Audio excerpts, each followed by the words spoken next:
Killer. Victim, Savior, written by Oliver Arnold, performed by Adam 11 Labs. It was a gusty evening in the future. An electric storm raged outside as a puny, balding man sat brooding in his living room. All alone, he quietly stared at the floor, then at the oversized fireplace in front of him. Large enough to burn a man, he thought. The doorbell rang. As he rose, he revealed the front of his shirt. It was embellished with the big, bold letters, Victim. The victim went to open. Outside waited a tall and strongly built man. His dark hair shone wetly, and his inky eyes sparkled when they met Victim. The two men silently traded stares. "It is late," Victim uttered darkly. "I thought you wouldn't show." "Not show?" replied the other, astounded. "I've been anticipating our meeting for a long time." Victim nodded gravely. "I hope I won't disappoint you then." He stepped back, gesturing his visitor inside. The man followed the invitation and entered. "You certainly won't," he said, and removed his coat, revealing a black shirt imprinted with the huge red word Killer. The victim flashed a knowing glance, then said, "Sit, please. I will fetch you a drink." While Victim strode off to the kitchen, Killer casually plodded to the fireplace. His wet clothes steamed as he gazed into the flames. "A fine hearth you have." "Large, but not without its dangers." "What do you mean?" Victim asked from the kitchen. "One might burn." Thunder rumbled outside. "Oh," replied Victim, "not as long as you use the poker." Killer reached for the solid iron rod and scrutinized its sharp tip pensively. "Poker. Poker won't help you." "How do you mean?" Victim asked as he returned to the living room, a cocktail in each hand. Killer restored the poker to its place and sat down opposite Victim. "Never mind," he said, raising the cocktail to his nose. His cavernous nostrils flared as he took in the scent. "An excellent bouquet." "I made it special for you," Victim replied, nodding knowingly. "That's so. What is so special about it?" Killer asked, continuing his scrutiny of the beverage without drinking it. "Taste it, and you'll see." Victim raised his glass and sipped. "I will," Killer said before setting the glass down. "But first I will have a smoke." He pulled a cigarette from his shirt pocket and awkwardly fumbled a lighter. The stick slid from his grasp and rolled underneath Victim's seat. "Dang it," Killer exclaimed. "Would you mind getting it?" Victim nodded silently, then bent over to search. A dark shadow grew over him. Suddenly, the doorbell rang. Victim thrust up and looked stupidly at the Killer, who was stretching his arms and yawning. Now who could that be? The victim wondered, shrugging. Killer stared at him with a face as much of iron as the poker. Victim rose and opened. Outside stood a middle-sized, middle-aged man with an ethno-touch about him. He wore an African dashiki hat, a frizzy beard, wide pants, and a loose shirt with the large, swung word Savior printed upon it. Savior eyed Victim silently, then spoke. "Hello. I was in the area and thought I'd stop by." He looked past Victim into the room. "You have company?" "Yes," nodded Victim. "We're celebrating our reconciliation." "Reconciliation?" replied the Savior with surprise. "Then I'd better be going. I wouldn't want to interrupt." "Nonsense. You're not interrupting anything." "Of course not," added Killer from the back. "Come on in." The Savior reluctantly entered, then sat down next to Killer. "Here, you can have my drink," said Killer, handing the glass to Savior. "Don't worry, I haven't tasted it yet." "Thanks so much." Savior moved the glass to his lips when Victim leaped up. "I had mixed this for you, actually," he said, and handed the glass back to Killer, then returned to Savior. "I'll get you your own." With that, he vanished into the kitchen. Savior called after him.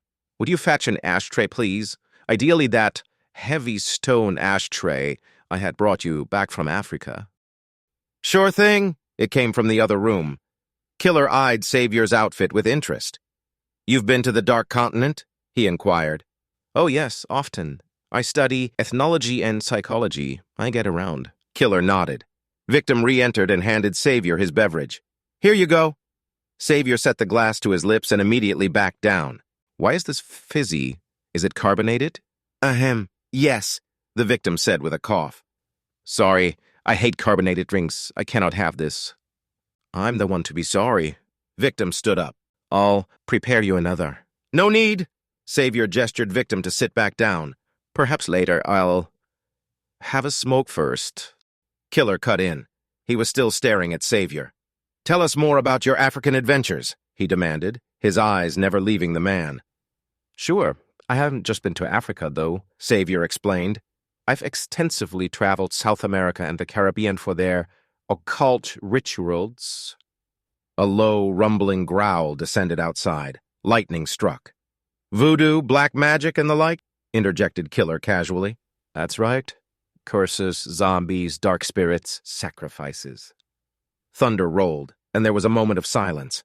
Suddenly, a spider crawled up Killer's armrest.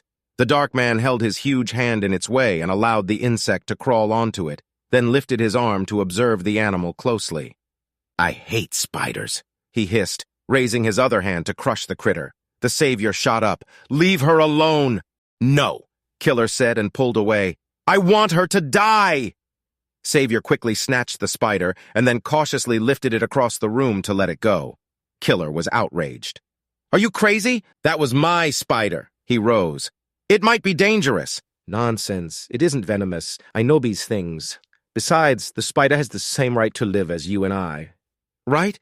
It's just a dumb spider that one can kill at will. I disagree, replied Savior, pouting. The lights went out. Thunder rolled and silence hung heavy. Victim was the first to speak. It appears that the power has failed. A rustling and clattering emerged. Then lightning struck again, and for an instant, the living room became bright and clear. All three were gone.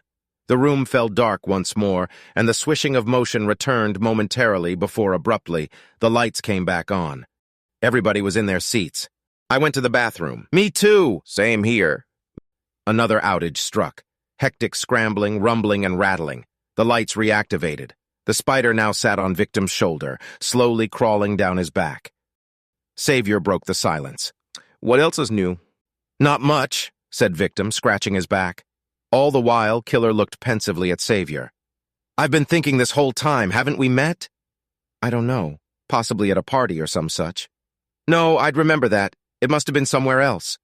Perhaps you're confusing him with someone. Like a déjà vu. You think you've seen a person or place before, but it's all in your mind. No déjà vu, Killer declared furiously. I'm sure that I know him. He pondered grimly. It'll come to you later. No! Killer howled. I must know how we've met. Victim rose. This is exactly what I meant the other day. He swung his index finger. You get riled up about nothing. Don't lecture me. You're always so superficial. If you're looking for a fight, you should leave. I won't. I'm going to enjoy myself for as long as I so please. You leave now, or I'll throw you out. Just try. Both had their fists up when Savior jumped between them. Please, gentlemen, today's reconciliation, remember? We wouldn't want anyone harmed. The two fighters deliberated. Certainly not. They agreed and sat. Killer straightened his shirt and calmed, his eyes turning quite watery. I'm sorry, he sobbed. Sometimes I get angry about nothing. He blew his nose. It happens quickly, beyond my control. It's due to my condition. I had no idea, Victim exclaimed and hugged him. I forgive you. Thank you. After a contemplative break, the Savior spoke. You know what happened to me the other day? He smirked. One evening, my doorbell rang. I wasn't expecting anyone. Outside, I found a burning pile of newspapers. He snickered. Right there on my mat. Naturally, I stomped on them to put him out. Now he started laughing. Well, at least until I realized that the paper was filled with dog shit. He cracked up. What a mess, Victim cackled. Did you find out who did it? Savior slapped his legs. Never. Kids, perhaps. They all had a good laugh, but suddenly the doorbell quieted the riot. The three looked perplexed. Victim went over and opened. Outside waited two officials, fully uniformed and armed, yielding badges that read, Peace Enforcement. Both men looked straight at the killer. Time police! You're under arrest! Killer leaped up. Me? Why? The cops pushed forward. Reports from the future indicate that you're about to commit murder. Killer appeared baffled. That's crazy. We're having a blast, he said, looking at his friends. I'm not going. The officers drew heat. You will come with us. The two stout men laid hands on him. Let's go. "No!" Killer tore free and leaped to the fireplace. With lightning speed, he snatched the poker, swept the officer's handgun from his grip, and then took a swing at his colleague. The man took a full blow and went down, bleeding heavily. Victim rushed to grasp Killer from behind, but before he could fully engage, the mad murderer threw himself around and gave him a nasty strike with the metal. Killer returned to the time cops. One had just dragged himself back up and received another downing blow. Madness glowed in Killer's eyes, and his mouth had become a contorted grin as he continued to pound the defenseless man. Suddenly, Killer jerked and ceased. Thick blood came running from the back of his head. He squinted and dropped. Behind him stood Savior with the heavy and now blood-smeared ashtray in his hands. The peace enforcement officers slowly picked themselves up and then checked Victim's pulse. Dead. They walked over to the moaning Killer, cuffed him, and shook their heads. Always the same with these guys. With this, the cops dragged Killer out. Savior nodded in agreement. He dropped onto the couch and reached for his drink. He sipped. That taste. He frowned.